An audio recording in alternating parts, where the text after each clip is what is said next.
सोचता तो हर इंसान कि मैं आज जिम जाऊंगा, लेकिन आपको बता दूं जिसने ये सोचने के बाद आज जिम जाऊंगा, उसने अगर शाम को जिम ज्वाइन कर लिया वो सक्सेसफुल है। इस दुनिया के अंदर हमारा शरीर सबसे ज्यादा इंपॉर्टेंट है क्योंकि इसकी कोई वैल्यू नहीं है, लेकिन ज्यादातर हम इसकी वैल्यू करते भी नहीं, लेकिन करनी चाहिए।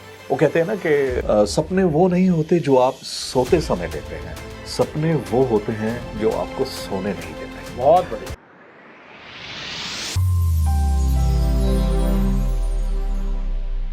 Hello, Namaste and Jai Hind. Welcome to another episode of Success Habits in conversation with life coach Sameer Ajmani. ऐसे लोगों की कहानी उन्हीं की ज़बानी मैं आपको पहुंचाता हूं जिन्होंने जीरो से शुरुआत करी और आज अपनी मेहनत, अभ्यास और आदतों से सफलता हासिल करी। It gives me immense pleasure to welcome and introduce mister Mukesh Behar जी। मुकेश बेहर जी एक भारतीय अभिनेता हैं जो फिल्म उद्योग में अपने काम के लिए जाने जाते हैं। वो भारत में विभिन्न फिल्मों और टीवी शोज में नजर आते हैं जहां उन्होंने अपनी अभिनय कला और विस्तृत अभिनय रेंज का प्रदर्शन किया है। मुकेश जी ने रीजनल फिल्म्स में छोटी भूमिकाओं से अपना अभिनय करना शुरू किया और बाद में अधिक महत्वपूर्ण भूमिकाओं में आने लगे। He's acted in some very successful films like Oh My God, MS Dhoni, Poster Boys, Shootout at Wadala, Ungli, Race 2, Gori Tere Pyar Mein, and some very successful TV shows like Savdhan India, CID, and not to miss, he's worked with Mr. Amitabh Bachchan almost 3 times, who's also the brand ambassador of ICICI Bank and Kalyan Jewellers. With his talent and hard work, Mukesh Beher ji has made a name for himself in the Indian film industry and he continues to be a prominent figure in the industry, inspiring other aspiring actors to pursue their dreams. तो चलिए उन्हीं से बात करते हैं और उनकी सफलता का राज जानते हैं। नमस्कार मुकेश जी। नमस्कार Sameer ji. I am so excited to meet you today Mukesh ji. Same here. सबसे पहले मैं जानना चाहता हूँ आपकी ये सेहत और आपकी इतनी सुंदर स्माइल का राज क्या है? मैं आपको दोनों चीजों के बारे में बताऊंगा। मेरी जो स्माइल है वो मेरे माता पिता की देन है, क्योंकि कोई भी स्माइल, कोई भी शख्सियत हमारी जो इस दुनिया के अंदर एग्जिस्ट करती है, वो उसका सारा क्रेडिट हमारे पेरेंट्स को जाता है और हमें हर वक्त ये क्रेडिट उनको देना बनता है। जब हम एक छोटा सा कोई काम करते हैं तो उसका क्रेडिट लेने के लिए हम कितना झगड़ते हैं या कितना एक्साइटेड रहते हैं, तो ये तो बहुत बड़ी चीज़ है हमारी लाइफ। तो और दूसरा, जहाँ तक रही बात सेहत की, तो इस इंडस्ट्री ने बहुत कुछ सिखा दिया कि अगर आप फिट हैं तो आप इस इंडस्ट्री के अंदर फिट हैं। बहुत बढ़िया, वेरी नाइस। तो सर आपकी शुरुआती जिंदगी कैसी रही Mukesh ji? You know I mean your family, siblings and the values which were taught to you. The values को हिंदी में हम लोग अगर संस्कार कहें तो मतलब it's one and the same thing, I feel like. तो संस्कार तो मुझे ऐसे मिले हैं कि मैं चाहता हूं कि मेरा अगर अगला जन्म हो, जैसे कि हिंदू मान्यताओं के हिसाब से माना जाता है कि अगला जन्म या पिछला जन्म, तो शायद मैं वही सेम फैमिली लेना चाहूँगा, वही दोनों पेरेंट्स मेरे लेने चाहूँगा, वही मेरे ब्रदर्स एंड सिस्टर्स लेने चाहूँगा। क्योंकि क्या होता है कि हमें इस दुनिया के अंदर जो एग्जिस्टेंस है वो हमारे पेरेंट्स हमें लेकर के आए, और उन दोनों ने जो संस्कार दिए हम सबको, वो मुझे आज भी नहीं भूलते। क्योंकि वो दोनों मेरे साथ इस वक्त दुनिया में नहीं है, लेकिन जो भी उन्होंने मुझे सिखाया, तो मुझे गर्व होता है कि मैं ऐसे घर में पैदा हुआ। वैसे तो मैं आपको बताऊं कि हर पेरेंट, दुनिया का हर parent, including me also, because I am also a father now, तो हम लोग ये चाहते हैं, कोशिश करते हैं कि हमारे जो संस्कार हैं वो हमारे बच्चों पे इस तरह से जाएं कि जब वो किसी दूसरे से या किसी नए इंसान से या अपने फील्ड के अंदर किसी से बात करें, तो उसका रिफ्लेक्शन कहीं ना कहीं उनके पेरेंट्स का आए। बहुत बढ़िया, बहुत बढ़िया। और स्ट्रगल रही, हर एक की लाइफ में रहती है। मैं आई नेवर से कि नहीं कि मुकेश बेहर ने बहुत स्ट्रगल की, या ऐसा कुछ नहीं है, क्योंकि ऊपर वाले ने बिना किसी प्रॉब्लम के कोई भी चीज़ नहीं भेजी है। और जिस वक्त हम अगर उसको कंपेयर करें हमारी एक छोटे से न्यूज़पेपर के अंदर एक हम कई दफ़ा ब्लॉक्स फिल करते हैं, बिल्कुल, तो उसके अंदर भी प्रॉब्लम होती है। तो you have to solve that. उसको सॉल्व करने के बाद कितनी खुशी मिलती है। सो जो प्रॉब्लम्स हैं वो आती हैं, किसी के पास 80% है, किसी के पास 60% है, किसी के पास 100%। सो मैं इस बारे में नहीं कहूँगा कुछ भी। हाँ, ज़िंदगी बहुत ज़्यादा क्रूशल थी, लड़ाई थी, लेकिन उन सब लड़ाइयों को लड़ने के बाद आज मैं जहाँ एग्जिस्ट करता हूँ, शायद वो उस ईश्वर की कृपा है और उसने बहुत दिया है हर चीज़ के लिए। मैं स्पेसिफिकली ये नहीं कहना चाहता कि पैसे के बारे में या किसी और चीज़ के बारे में। आप देख ही रहे हैं, अगर उसने मेरे को हमें शरीर दिया है जो कि सबसे ज़्यादा इम्पॉर्टेंट है इस दुनिया के अंदर, हमारा शरीर सबसे ज़्यादा इम्पॉर्टेंट है क्योंकि इसकी कोई वैल्यू नहीं है।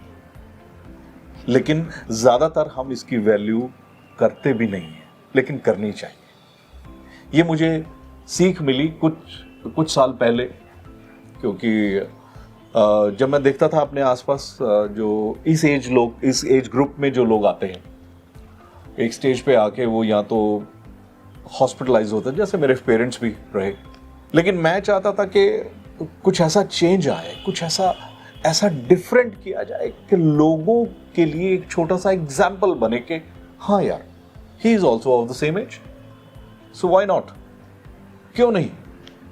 तो मैंने आई स्टार्टेड डूइंग, चलो अपनी हेल्थ फिटनेस के लिए काफ़ी चीज़ें करनी शुरू की, उस पर एक्सपेरिमेंट्स करने शुरू किए। आप एक्सपेरिमेंट्स ही कर सकते हैं, उसका रिजल्ट तो देने वाला वही। और उसने ही हाथ पकड़ के बोला होगा कि चल मुकेश, चल कूद जा पानी में। तो ये फोकस आपका हेल्थ का ever since the start of your career? Not really, लेकिन हाँ, इसको हो गया है मेरे को तकरीबन 14 to 15 ईयर्स मेरे को करते हुए। और ट्राई टू बैलेंस, मतलब अपने आप को फिट रखना, कोशिश करना कि किसी के ऊपर डिपेंडेंसी नहीं हो।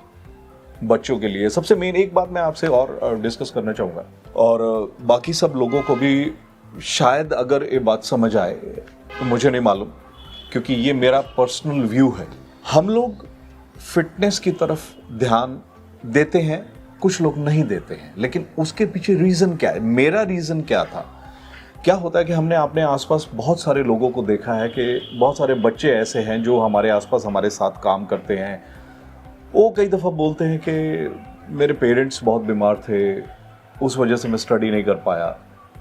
सो बिलीव मी, ये मेरा सबसे बड़ा पॉइंट था जो मैंने लोगों से सीखा, कि मैं ये नहीं चाहता था कि मेरे बच्चे अपने लाइफ गोल्स को अचीव करते वक्त किसी को ये बोलें कि सर मेरे पेरेंट्स ऐसे थे, बहुत बीमार थे, मेरे को उनकी टेक केयर करनी पड़ी।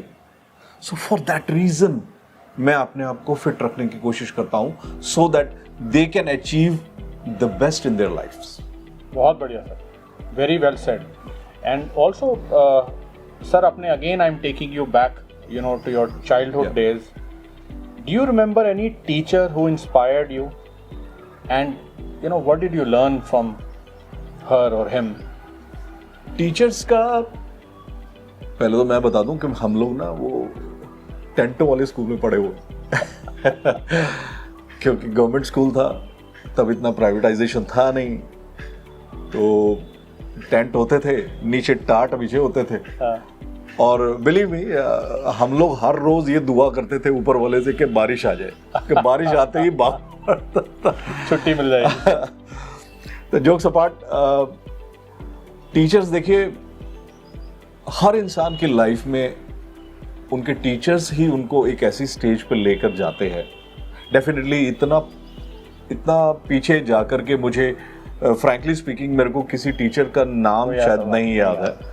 मैं बस इतना कहना चाहता हूँ कि आज जहाँ मैं हूँ वो दो ही लोगों की वजह से हूँ, एक मेरे टीचर्स और दूसरे मेरे parents.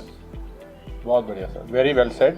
And also Mukesh ji, share with us about your early struggles when you started your career. और कौन से वैल्यूज जो आपके पेरेंट्स ने आप पे इनकलकेट करे जिसने आपकी मदद करी? देखिए, सोचता तो हर इंसान कि मैं आज जिम जाऊंगा, लेकिन आपको बता दूं, जिसने ये सोचने के बाद आज जिम जाऊंगा, उसने अगर शाम को जिम ज्वाइन कर लिया, वो सक्सेसफुल है, क्योंकि कल तो आता ही नहीं है। There is no tomorrow. बहुत ही बढ़िया। Only today. कल भी आएगा तो भी टुडे ही है, सो व्हाई नॉट टुडे। तो मेरे अंदर एक्चुअली थोड़ी सी चीजें अपने फादर से भी आई हैं। उन्होंने भी अपनी लाइफ थोड़ी स्ट्रगल से शुरू की थी, लेकिन उन्होंने बहुत कुछ अचीव किया था, और मेरे को ऑलवेज उनसे इंस्पिरेशन मिलती रही, अपने फादर से, अपनी मदर से। दोनों ने बहुत अपनी ज़िंदगी में स्ट्रगल किया। स्ट्रगल हर एक की लाइफ में होता है। जैसे मैंने आपको बताया कि मुकेश बहर अकेला एक इंसान नहीं है जिसकी लाइफ में स्ट्रगल था। एवरीबडी हैज, और हर इंसान की हमें इज्जत भी करनी चाहिए, ठीक है। बाकी जैसे ही मुझे एक दिन एहसास हुआ कि मुझे एक शौक था एक मॉडलिंग में, और सबसे बड़ी बात बताऊं आपको, मेरे को सबसे बड़ा शौक था एक होर्डिंग पे अपने आप को देखने का। कि ऐसा लगता था यार, एक होर्डिंग के ऊपर मुकेश बहर कहीं टंगा हुआ तो वो उसका एक अलग एक ग्रैंडनेस की फीलिंग आती। एग्जैक्टली। तो फिर वहां से मैंने वो शुरुआत की। मतलब पहले फोटोग्राफ्स हुआ करते थे, आजकल तो डिजिटलाइजेशन हो गया। पहले तो फोटोग्राफ्स खिंचवाने पड़ते थे, उसके पीछे नाम नंबर लगा करके उसके ऊपर टेप लगा देते थे, कहीं किसी के पास पहुंचते पहुंचते नंबर मिट ना जाए, क्योंकि लैंडलाइंस हुआ करते थे, मोबाइल्स हुआ नहीं करते थे। लेकिन वो सब चीज़ें करने के बाद, बड़े बड़े प्रोडक्शन हाउस में रोज़ चक्कर लगाने के बाद, करते करते करते करते एक दिन अचानक मुझे एक ऐड मिली। सबसे पहली रिजर्व बैंक ऑफ इंडिया की फर्स्ट ऐड मुझे मिली। अच्छा, and how long back was this? In 80s you can say, somewhere in 80s ना। तो वो ऐड मुझे मिली, ये राजेंद्र नगर में ही एक प्रोडक्शन हाउस था, और उनको मैंने अपने एक पोर्टफोलियो दिया था। तो वहां से मेरे को फर्स्ट ऐड मिली, जो कि रिजर्व बैंक ऑफ इंडिया की थी। पहली हाउसिंग स्कीम इंडिया के अंदर रिजर्व बैंक ऑफ इंडिया ने ही लॉन्च की थी। बड़े बड़े जो है बिल्डर्स उनके साथ इन्वॉल्व थे। So that was my first aid which I did. So that's where you got started from. Then again, after that I started, and there was no looking back. Mukesh ji, you shared that you got an opportunity to work with Sir Amitabh Bachchan ji. Yes. Please share with us what was the experience like and what were your learnings from him. देखिए, बच्चन साहब जैसी शख्सियत के साथ काम करना, मतलब एक बॉलीवुड में अगर हम लोग काम कर रहे हैं तो वो भगवान है, मतलब बॉलीवुड के भगवान है। और हर एक्टर की नज़र में जो उनके लिए इज्जत है बहुत ज़्यादा है। और मेरे लिए, मैं तो क्योंकि उनके साथ एक्सपीरियंस किया काम करने का, तो मुझे मौका मिला उनके साथ एक ही प्लेटफॉर्म शेयर करने का। तो मैंने उनसे बहुत सारी चीज़ें सीखी हैं। सबसे पहली और मेजर चीज़ है टाइम मैनेजमेंट। मतलब वो सेट पर अपने कॉल टाइम से तकरीबन आधा घंटा 35 मिनट पहले आते हैं। तो वो मैंने उनसे सीखा कि समय की कदर करना, और वो समय की बहुत कदर करते हैं। और आज इस प्लेटफॉर्म पे हैं, वो पूरी दुनिया जानती है, वो एक लेजेंड हैं। और इंडिया के लिए मतलब एक बहुत प्राउड है कि वो हमारे इस देश के इतने बड़े एक्टर हैं, वो हमारे लिए प्राइड है। बिल्कुल। सो बस इतना ही कहना चाहूँगा कि वो पूरा एक इंस्टीट्यूट है। बिल्कुल, मतलब उनसे हर रोज आप बहुत कुछ सीख सकते हैं। वेरी राइटली सेड, इंस्टीट्यूट है। सर, ये तो रही अमिताभ सर की बात। You know, besides this you worked with some major projects like Race 2 and you know Shootout at Wadala. एक छोटा सा एक्सपीरियंस शेयर करिए, और क्या सीखा? हर रोज एक नए सेट पे जाकर के एक नए कैरेक्टर को प्ले करना, एक डिफरेंट कैरेक्टर को प्ले करना, एक मतलब अपने आप में एक बहुत बड़ी चीज़ होती है। और एक एक्टर के अंदर तो वैसे ही इतनी भूख होती है कि उसको लगता है कि नहीं, मुझे हर रोज़ ऑलमोस्ट हर कैरेक्टर करके देखना है, उसे एक्सपीरियंस करके देखना है। और हर प्रोडक्शन हाउस इतना मज़ेदार रहा, हम लोगों ने एक दूसरे के साथ बहुत अच्छे से काम किया, और कई दफ़ा बहुत आउटडोर के लिए भी हमें जाना पड़ता है। तो क्या लर्निंग्स रही सर इन बड़े एक्टर्स के साथ? जितने भी बड़े एक्टर्स के साथ मैंने काम किया, अनिल कपूर साहब के साथ, करीना जी के साथ काम किया, बच्चन साहब के साथ काम किया, ये लोग बहुत ही डाउन टू अर्थ हैं। मैं आपको फ्रैंकली बताऊं, मतलब ऐसा कुछ नहीं है जो हमें, ऐसा कई दफ़ा कुछ चीज़ें हमें दिखती हैं ऐसी है नहीं या होती नहीं है। तो जब तक आप एक्सपीरियंस नहीं करते तब तक वो आपको पता नहीं चल सकता। Sure sir. मुकेश जी, अपनी दिनचर्या के बारे में बताइए। You know, right from when you wake up till the time, and how do you and your day? Every day is not a Sunday. या तो मेरी सोच यही रहती है, कई दफ़ा हम सुबह उठते हैं और इतना मज़ेदार होता है कि ऐसे लगता है कि आज का दिन जो है ना ख़त्म ना हो, और कभी कभी ऐसे लगता है यार आज का दिन शुरू कैसे हो गया ये। सो ये सब नेचुरल है, लेकिन उसके बावजूद भी उन सब चीज़ों से ओवरकम करना, वो आपकी quality, that we have to see. तो ऑलवेज सुबह उठने के बाद थोड़ा बहुत अपना चाय नाश्ता किया, उसके बाद फिर रेडी होने के बाद जहाँ भी हम लोग काम करते हैं या बिजनेस करते हैं उनके साथ थोड़ा इन्वॉल्व होते हैं। फिर शाम को थोड़ा सा अपने बच्चों के साथ मैं टाइम स्पेंड करना ज़्यादा पसंद करता हूँ, अपनी फैमिली के साथ। और क्योंकि हम लोग का प्लान रहता है कि दिन में एक दफ़ा खाना हम लोग एक साथ खाएंगे। बहुत बढ़िया। और रात को हम खाते हैं क्योंकि दिन में बच्चे भी बिजी होते हैं, बिल्कुल, कोई अपने स्कूल में होता है, कोई अपने कॉलेज में होता है। तो इसी तरह बस निकल जाता दिन। रात को बस थोड़ा बहुत इधर उधर जो एक गैजेट हमें आजकल मिल गया है, फिर उसके साथ थोड़ी सी R&D कर लेते हैं। सो एनीथिंग स्पेसिफिक सुबह उठने के बाद या सोने से पहले किसी चीज़ का आप खास ध्यान रखते हैं? खास तो मेरे लिए एक्चुअली सब चीज़ें हैं, मैं आपको बताऊं, क्योंकि मुझे छोटी छोटी चीज़ों की तरफ ध्यान देना बहुत अच्छा लगता है। क्योंकि लाइफ, मैं आपको बताऊं कि हमारे जैसे घरों में जैसे शादियां वादियां होती हैं, कोई बड़े फंक्शंस होते हैं, तो उसमें अगर आप ध्यान दें तो हम लोग कई दफ़ा जो घर के मेंबर्स, जो फैमिली मेंबर्स, वो खाना तक नहीं खा पाते, है ना। बिल्कुल। तो छोटी छोटी चीज़ें क्या, जैसे शाम को आपने बच्चों के साथ बातें करनी है। बच्चे अब ऐसे हो गए हैं इस एटमॉस्फेयर के बावजूद भी कि वो शाम को अपने सारे दिन की दिनचर्या जो है वो हम दोनों पेरेंट्स के साथ बैठ करके डिस्कस करते हैं, बिकॉज हम लोगों ने उनको इतना ओपन कर दिया है कि वो हमसे बात करते हैं। शाम को हम लोग सारे बैठ करके आराम से बात करते हैं, उसका अगर कोई प्रॉब्लम्स है तो उसकी कोशिश करते हैं कि उसका कोई सोल्यूशन निकले।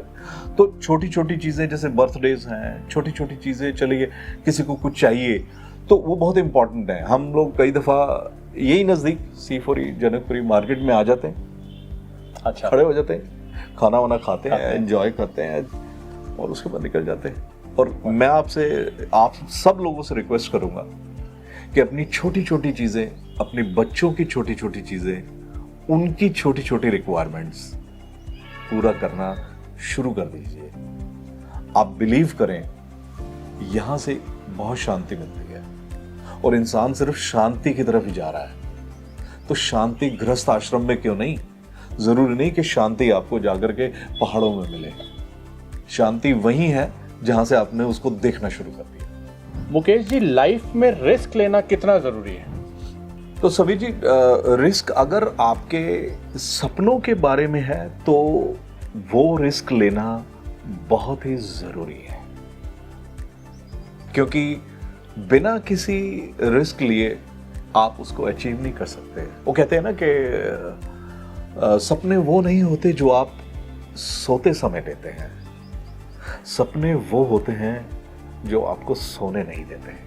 बहुत बढ़िया, बहुत बढ़िया। क्योंकि अगर आप अपना एक छोटा सा एग्जांपल मैं आपको दूंगा, जैसे मतलब हम अपने बचपन की तरफ जाएं या थोड़ा सा कुछ अर्लियर एज की तरफ जाएं, तो हमारे फादर अगर हमें कुछ चीज़ प्रॉमिस करते थे और वो हमें पता थी कि हमें कल मिलने वाली है, तो बिलीव करो मुझे तो एक दिन पहले नींद नहीं आती थी। तो वो अचीवमेंट का जो है ना हमारे लाइफ के अंदर जो रिस्क है वो ऐसा होना चाहिए जो आपको सोने नहीं दे। बहुत बढ़िया। मुकेश जी, सफल इंसान की क्या परिभाषा है? I mean, what does success mean to you? हाँ, इट्स अ गुड क्वेश्चन। सफल इंसान सबसे पहली बात ये है कि अगर आप अपने किसी फील्ड के अंदर बात कर रहे हैं तो उसके लिए फिर मैं वही कहूँगा, you have to take risk आपको उस पैशन के लिए, उस पैशन तक पहुंचने के लिए, उस पैशन को पूरा करने के लिए you have to give best. और सफलता तो उसके हाथ में है। उसका कोई मापदंड है सर? कोई मापदंड नहीं है, क्योंकि आप जितना किसी भी अपने बिजनेस में, अपने पैशन के लिए, अपने पेरेंट्स के लिए जितना भी ज्यादा एफर्ट्स करेंगे, the more you will give the efforts, the more you will get. और उसकी कोई भी लिमिट नहीं है। ये लिमिट सिर्फ हमारे यहां पे है, कहीं दिमाग में, कि फलां इतना सफल है और वो। Do your things, do your best, that's it. Don't even expect कि आपको कुछ मिलेगा। तभी वो कारगर होता है। So what you're saying is, you know, you're successful to the extent that you put your effort. Correct. Perfect. Nowadays, Mukesh ji, we see, you know, a lot of people, most of us are under a lot of stress. Yeah. तो आप stress को दूर करने के लिए क्या करते हैं? ये बहुत अच्छा क्वेश्चन है, क्योंकि स्ट्रेस हमारे ऊपर हावी हो चुका है और उस स्ट्रेस की डेफिनेशन किसी को भी नहीं पता लग रही। आधे से ज्यादा लोग उस स्ट्रेस की डेफिनेशन किसी को भी पता नहीं चल रही। तो आधे से ज्यादा लोग आज की डेट में इसलिए स्ट्रेस्ड हैं कि समीर जी ने परसों मर्सिडीज खरीदी। तो समीर जी ने मर्सिडीज खरीदी, लेकिन समीर जी के जो एफर्ट्स थे उनकी लाइफ के अंदर, जो उन्होंने अपना बेस्ट दिया, like he has taken the risk, he took the risk for that, उसके बाद एक लेवल पे जाकर के उन्होंने अचीव किया। लेकिन वो स्ट्रगल किसी ने नहीं देखा है ना। तो मेरे को चाहिए कि मैं आपको बताऊं कि मेरे साथ क्या होता है कि मेरा अगर कोई ऐसे कोलीग होता है या मेरा ऐसे नोन टू है या समीर जी है, तो मैं I buy one pack of sweets, तो उनको जाके यार बहुत मुबारक हो, मर्सिडीज का आपको कुछ नहीं मिलने वाला, तो साली पार्टी तो ले लो। स्ट्रेस को बस्ट करने के लिए सबसे बेस्ट इंसान आप खुद हैं। स्ट्रेस अननेसेसरी स्ट्रेस है, मैं आज आपको बताऊं। जंक अननेसेसरी जंक है जो हमने इकट्ठा किया हुआ है। हमारे ना दो माइंड होते हैं, एक सबकॉन्शियस माइंड होता है, एक एक्टिव माइंड होता है। सबकॉन्शियस माइंड के अंदर हमारी बचपन से लेके आज तक हमारे समाज ने, हमारे आसपास के लोगों ने इस तरह की चीजें डाल दी हैं कि वो सबकॉन्शियस माइंड कभी खाली नहीं रहता। अब आप ही बताइए कि आपके एक बेडरूम के अंदर एक बेड पड़ा हुआ है और उसके अंदर और कुछ आने की जगह नहीं है, and you want to change that, you want to remove that. नहीं यार, अभी 10-12 साल हो गए, अब इस बेड को थोड़ा सा चेंज करते हैं, कुछ लुक चाहिए, कुछ आजकल नए फैशन का आ गया। तो क्या आप उस बेड के साथ दूसरा बेड उस कमरे के अंदर डाल सकते हैं? नहीं डाल सकते। जब तक आप उस बेड को निकालेंगे नहीं, दूसरा नहीं आएगा। तो अपने सबकॉन्शियस माइंड से उन सब चीजों को जो आपको बचपन से लेकर के आज तक मिली हैं, आज इसी वक्त साफ कर दीजिए। बिलीव मी, वो जो प्रॉब्लम है ना आपके यहां की, जिसे स्ट्रेस का नाम दिया गया, खत्म हो जाएगी, क्योंकि आपकी सोच बदलेगी। जैसे ही आप उसको सोच को 360 डिग्री पे चेंज करते हैं, तो things will change automatic.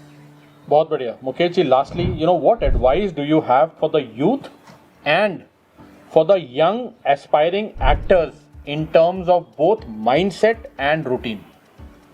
Youngsters, मुझे लगता है कि youngsters they are doing very good, क्योंकि आज की डेट में अगर हम कंपेयर करें पुराने उससे, तो आज की डेट में बहुत ज़्यादा कंपटीशन है, बहुत ज़्यादा उनको करने के लिए है, बहुत एफर्ट्स करने पड़ते हैं। और मैं तो कहूँगा कि दे आर डूइंग आउटस्टैंडिंग, है ना। और उसके साथ साथ एक चीज़ और डिस्कस करना चाहूँगा कि हम लोग एक लफ्ज़ है जनरेशन गैप, जिसे हम कह करके, क्या प्रॉब्लम है कि हम लोग कुछ चीज़ें ऐसी टिपिकल वर्ड्स हैं जिसको हम कह करके अपने आप को उससे दूर कर लेते हैं। लेकिन वो जनरेशन गैप आखिर है क्या?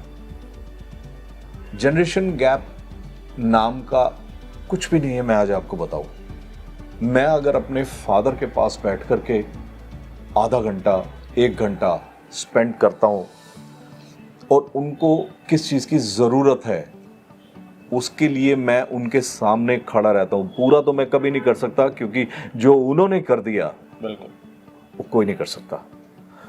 लेकिन इन सब चीजों के चलते हुए उस जनरेशन गैप को खत्म किया जा सकता है, जो कि लोगों की नजर में है कि वो एक जनरेशन गैप है, लेकिन ऐसा है नहीं। क्योंकि हम एल्डर्स को भी कहीं ना कहीं सोचना पड़ेगा। आज हम लैंडलाइन यूज नहीं कर रहे हैं, आज हम एप्पल का फोन भी यूज कर रहे हैं। तो ये अगर हम इतनी अपग्रेडेशन कर ली, तो अपने बेटे को या बेटी को समझने के लिए हम अपने आप को अपग्रेड क्यों नहीं कर लेते? क्यों हम अपनी ईगो में बैठे रहते? जिस वक्त आप कुछ देना शुरू करेंगे, रिटर्न में ऑटोमेटिकली आएगा। एक शब्द है भला। उस शब्द को, उस हिंदी के शब्द को जब आप यूज करेंगे लाइफ में, अगर मैं समीर जी का कुछ भला कर रहा हूं तो आप देखिएगा उसका उल्टा होगा आपके साथ। भला का उल्टा लाभ। बहुत बढ़िया, बहुत बढ़िया, बहुत बढ़िया। मुकेश जी, आपके साथ बात करने में बहुत मजा आ रहा है, and we can go on and on. I really want to thank you for your time and for sharing your personal life with us. Thank you so much. Yeah. Thank you so much, Samir ji. In one of our last episodes, Dr. Bhatia ने share करा था, and I want to reiterate that. Dr. Bhatia कहते हैं, हर पतंग को एक दिन cut के जमीन पे जाना है, पर दोस्तों जमीन पर आने से पहले उसको एक बार आसमान को छू के नीचे आना है. So I hope you got your dose of success mantras listening to Mukesh Beher ji's life story. Please share in the comments below at least 3 takeaways from this video. And if you did like the video, then do not forget to hit the like button and inspire others by sharing this video. Also do subscribe to my channel so that the next time I come up with yet another inspiring success story, you will be the first to know. So keep smiling. Namaste and Jai Hind.